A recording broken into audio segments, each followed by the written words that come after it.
Hello and welcome to this MBL seminar session on compliant right-to-work checks and protecting against civil penalties. My name is Shara Pledger. I'm a Senior Associate Solicitor with Pinsent Masons and I lead the corporate immigration team for the firm in the UK.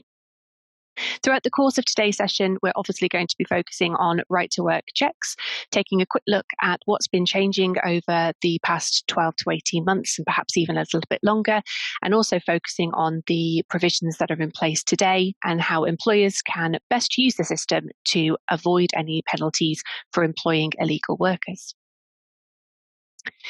So looking in more detail then at what we will cover today. We're going to take a quick run through who has the right to work in the UK and then spend some time looking at why employers get involved with right to work checks. There are some common misconceptions about whether there is a legal duty to check somebody's right to work before their employment begins, and we'll take a look at exactly what the law has to say in this area. We'll then turn our attention to what happens when those checks are either not performed or they perhaps have gone wrong, looking at how we check somebody's right to work and how that now tallies with the various systems that are in place for British, Irish and other workers in the UK.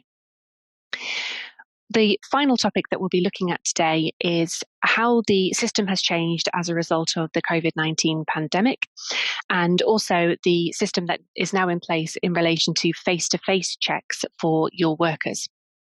There is some confusion that still exists in the UK, unfortunately, about when and how employers need to be meeting their employees face-to-face for checks. So we'll hopefully cover all of that today and clear up that confusion.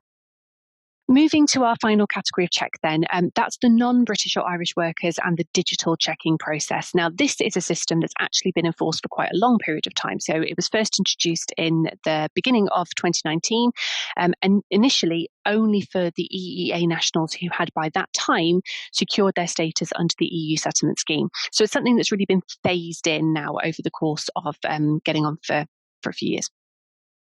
We saw the scheme expanded initially, obviously, to include more and more EEA nationals as they were being registered under the EU settlement scheme. And then it became something that's also applied to those with e-visas. So the individuals who were applying for status from overseas and were not receiving biometric residence permits in the UK, for example. And then earlier this year, 6th of April 2022, these checks became compulsory for any migrant worker who has digital status, an e-visa, or a biometric residence permit. So for the vast, vast majority of workers who are not British or Irish, they will need to go under this digital checking system.